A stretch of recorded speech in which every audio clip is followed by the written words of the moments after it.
Hello friends, welcome to SSC maker. दोस्तों, आज की इस वीडियो में हम जनरल अवेयरनेस के इंपॉर्टेंट टॉप 20 एमसीक्यू डिटेल में डिस्कस करेंगे। ये जनरल अवेयरनेस की सीरीज़ का पार्ट 141 है, जो कि आपके आने वाले relevant TPC, group D, SSC CGL, CHSL, MTS bank और ऑल एग्जाम्स के लिए हेल्पफुल है। ये क्वेश्चन हर कॉम्पिटिटिव एग्जाम्स के लिए बार बार यूज़ होते हैं, बार बार रिपीट होते हैं। सारे क्वेश्चन इंपॉर्टेंट है, इसलिए वीडियो तक जरूर देखिएगा और सभी क्वेश्चन से रिलेटेड एक्स्ट्रा फैक्ट भी जानेंगे। तो चलिए स्टार्ट करते हैं हमारा फर्स्ट क्वेश्चन। उससे पहले दोस्तों आज का थॉट देख लेते हैं। आज का थॉट है, You can't it cross the sea merely by standing and staring at the water। दोस्तों, इसका मतलब यह है कि आप केवल पानी से खड़े हैं और घूरते हुए समुद्र पार नहीं कर सकते। याद रखिएगा दोस्तों। तो चलिए चलते हैं हमारे फर्स्ट क्वेश्चन पर। हमारा फर्स्ट क्वेश्चन है, गैलन सामान्यतः डैश इस्तेमाल किया जाता है। बताइए किस रूप में होता है। तो दोस्तों वह है आयतन की माप के रूप में। दोस्तों गैलन जो है सामान्यतः द्रवों के आयतन की माप के रूप में इस्तेमाल किया जाता है। और दोस्तों एक गैलन यानी यूएस जो है 3.785 मीटर होता है। और पूर्व में तेल की मात्रा बैरल में मापी जाती थी, जो कि होता था दोस्तों एक बैरल बराबर 142 यूएस गैलन और 1 बैरल बराबर होता था 158.987 ठीक है, सॉरी लीटर। याद रखिएगा। नेक्स्ट क्वेश्चन पे चलते हैं। हमारा नेक्स्ट इंपॉर्टेंट क्वेश्चन है, मेज पर रखी गई पुस्तकों का ढेर डैश के कारण हटता नहीं है। तो वह है जड़ता के कारण। न्यूटन की गति के प्रथम नियम के अनुसार यदि कोई वस्तु विरामावस्था में है या सरल रेखा में समान वेग से गतिशील है, तो उसकी विरामावस्था या समान गति की अवस्था में परिवर्तन तभी होगा जब उस पर कोई बाह्य बल आरोपित किया जाए। इसे जड़त्व का नियम भी कहते हैं। और दोस्तों इसी कारण जो है मेज पर रखी गई पुस्तकों का ढेर हटता नहीं है। याद रखिएगा दोस्तों। और दोस्तों ये वीडियो कैसा लगा बताइएगा ज़रूर। अगर आपको ये वीडियो अच्छा लगा है तो एसएससी मेकर को लाइक कीजिए, सब्सक्राइब करें एंड शेयर करना बिल्कुल ना भूलें। नेक्स्ट क्वेश्चन पे चलते हैं। हमारा नेक्स्ट इंपॉर्टेंट क्वेश्चन है, चलती लिफ्ट में व्यक्ति के वजन पर क्या असर होगा। तो दोस्तों वह बढ़ या घट सकता है। दोस्तों ऐसी स्थिति में जब व्यक्ति का वजन घट या बढ़ सकता है, यदि लिफ्ट ऊपर की ओर गति करेगी तो व्यक्ति का जो वजन है बढ़ा हुआ प्रतीत होगा, और यदि लिफ्ट जो है नीचे की ओर गति कर रही है तो व्यक्ति को अपना वजन घटा हुआ प्रतीत होगा। याद रखिएगा। नेक्स्ट क्वेश्चन पे चलते हैं। हमारा नेक्स्ट इंपॉर्टेंट क्वेश्चन है, जब कार एक मोड़ लेती है तो वह कौन सा बल है जो हमें बाहर की ओर धक्का देता है। तो वह कहलाता है अपकेंद्री बल। दोस्तों यदि हम किसी गाड़ी में बैठे हैं और गाड़ी अचानक दाईं ओर को घूम जाती है तो हम झटके के साथ बाईं ओर की दीवार से टकरा जाते हैं। ऐसा इसलिए नहीं है कि हम पर कोई बल वास्तव में बाईं ओर को लगा। वास्तव में दोस्तों जब गाड़ी दाईं ओर को घूमती है तो हमारे शरीर पर आवश्यक अभिकेंद्र बल नहीं होता, और इससे जो है दोस्तों हमारा शरीर सीधी रेखा में ही गति करता रहता है, जबकि गाड़ी की दीवार दाईं ओर को घूम गई होती है और इसलिए हम बाईं ओर को मुड़कर दीवार से टकरा जाते हैं और ऐसा हमें आभास होता है कि जैसे हम पर कोई अपकेंद्र बल लगा हो। याद रखिएगा दोस्तों। नेक्स्ट क्वेश्चन पे चलते हैं। हमारा नेक्स्ट इंपॉर्टेंट क्वेश्चन है, निम्न में से कौन सा कथन सीधी सड़क पर एक समान त्वरण से चलने वाली कार के लिए सही है। तो दोस्तों वह है, कार का वेग लगातार बदल रहा है। दोस्तों जब कार का वेग बढ़ता है कहा जाता है कि कार में त्वरण हो रहा है, और यदि वेग एक समान दर से बढ़ता है तो त्वरण को एक समान कहा जाता है। वस्तु में जो है एक समान त्वरण होता है यदि वह सीधी रेखा में चलती है एवं उसके समय के समान जो है अंतरालों में समान मात्राओं में उसका वेग बढ़ता है। दूसरे शब्दों में दोस्तों हम इसको ऐसे समझ सकते हैं कि वस्तु में एक समान त्वरण होता है यदि उसका वेग एक समान दर से परिवर्तित हो। याद रखिएगा। नेक्स्ट क्वेश्चन पे चलते हैं। हमारा नेक्स्ट क्वेश्चन है, तत्वों के गुण उनके परमाणु द्रव्यमान के आवधिक प्रकार्य है, यह किसका कथन है। तो दोस्तों वह है मेंडलीव का आवर्त नियम। मेंडलीव ने जो है दोस्तों 1869 में उस समय ज्ञात 56 तत्वों को उनके भौतिक और रासायनिक गुणों के आधार पर वर्गीकृत किया था और यह नियम दिया था कि तत्वों के भौतिक और रासायनिक गुण उनके परमाणु द्रव्यमान के आवर्ती फलन होते हैं। याद रखिएगा। नेक्स्ट क्वेश्चन पे चलते हैं। हमारा नेक्स्ट इंपॉर्टेंट क्वेश्चन है, आधुनिक आवृत्ति नियम किसने दिया था जिसके अनुसार तत्वों के भौतिक और रासायनिक गुण उनकी परमाणु संख्या के आवृत्ति फंक्शन हैं। तो दोस्तों वह है हैरी भोसले।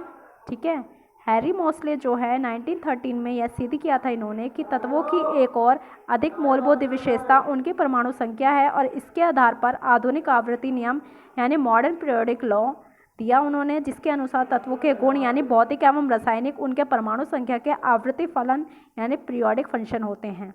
याद रखिएगा दोस्तों। और दोस्तों ये वीडियो शेयर करना बिल्कुल ना भूलें। आप सभी जानते हैं sharing is the best way of learning, तो शेयर ज़रूर करें। नेक्स्ट क्वेश्चन पर चलते हैं। हमारा नेक्स्ट इंपॉर्टेंट क्वेश्चन है, आवर्त सारणी के न्यूनतम प्रतिक्रियाशील तत्व कौन से हैं? तो दोस्तों वह है उत्कृष्ट गैस। दोस्तों आवर्त सारणी के न्यूनतम यानी प्रतिक्रियाशील तत्व है उत्कृष्ट गैसें हैं। और दोस्तों ये जो हैं 7 तत्व, हीलियम यानी He, नियोन दोस्तों Ne, ऑर्गन यानी Ar, क्रिप्टन यानी Kr और जिनोन यानी Xe, रेडॉन यानी Rn और ऑर्गेनेसॉन यानी Og। दोस्तों ये जो है अक्रिय गैसों के रूप में भी जाने जाते हैं और ये तत्व दूसरे अन्य तत्वों से क्रिया नहीं करते। ऐसा इसलिए होता है क्योंकि इनके बाह्य कक्षक जो है पूर्णतः संतृप्त इलेक्ट्रॉन विन्यास, जैसे हीलियम में 2, नियोन में 8 इलेक्ट्रॉनों आदि के स्थायी विन्यास की अवस्था होती है। याद रखिएगा दोस्तों। नेक्स्ट क्वेश्चन पर चलते हैं। हमारा नेक्स्ट इंपॉर्टेंट क्वेश्चन है, किस तत्व का परमाणु क्रमांक 3 है? तो दोस्तों वह है लिथियम। ठीक है दोस्तों, प्रकृति में लिथियम जो है सबसे हल्की धातु के रूप में जाने जाने वाली क्षारीय धातु समूह के रूप में होती है और इसका क्रमांक होता है परमाणु क्रमांक 3। दोस्तों इसमें नेक्स्ट दिया हुआ है बोरोन, जिसे हम दर्शाते हैं 20 से और इसका परमाणु क्रमांक है 5।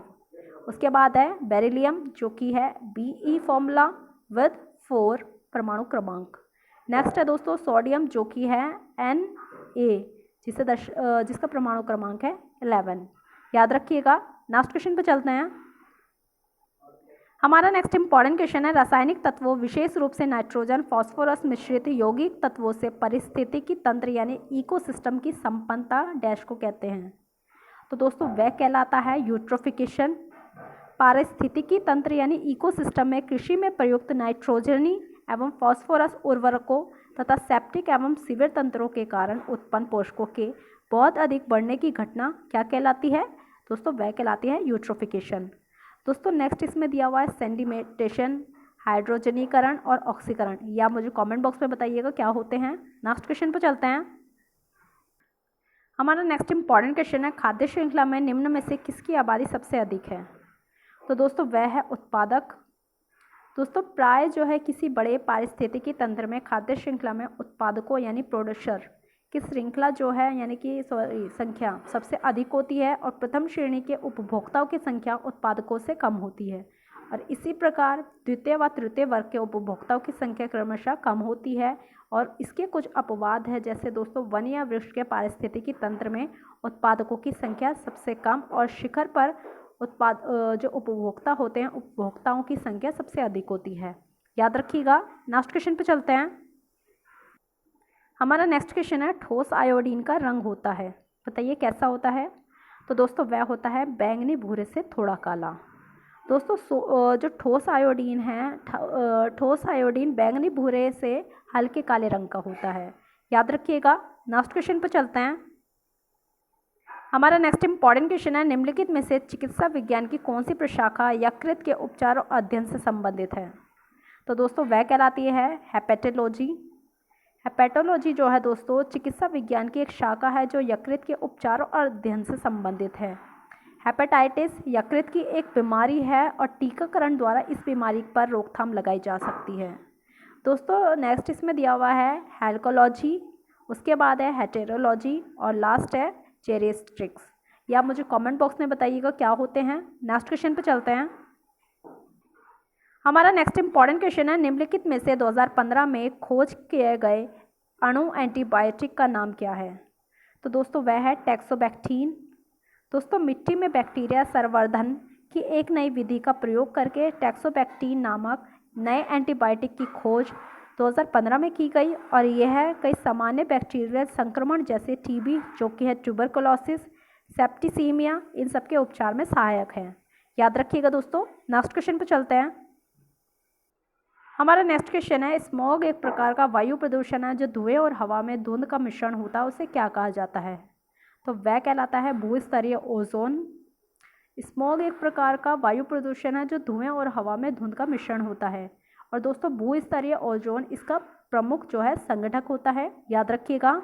और दोस्तों ऐसी इंटरेस्टिंग वीडियोस और क्वेश्चन के लिए एसएससी मेकर को आप अपने दोस्तों के साथ लाइक कीजिए, सब्सक्राइब करें एंड शेयर करना बिल्कुल ना भूलें। हर सोशल साइट्स पेज पे कीजिए ताकि आपके साथ साथ दूसरों की भी हेल्प हो सके। तो दूसरों की भी हेल्प कीजिए दोस्तों। नेक्स्ट क्वेश्चन पर चलते हैं।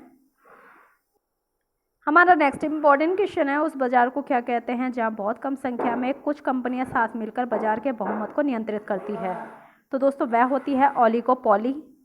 अल्पाधिकार बाजार की वह स्थिति होती है जिसमें फर्मों की संख्या इतनी कम होती है कि उनके बीच निर्णय संबंधी पारस्परिक निर्भरता बनी रहती है। इस स्थिति को कुछ विक्रेताओं के बीच प्रतियोगिता यानी कि कंपटीशन अमंग फ्यू की स्थिति कहते हैं। जब फर्म परस्पर समझौता के अंतर्गत कार्य करती है तो इस समझौता युक्त अल्पाधिकार जो कि कॉलोसिव ओलिगोपोली कहा जाता है। दोस्तों याद रखिएगा। नेक्स्ट क्वेश्चन पे चलते हैं। हमारा नेक्स्ट क्वेश्चन है दोस्तों, जिस बाजार में स्पर्धा की कमी हो उसे क्या कहते हैं।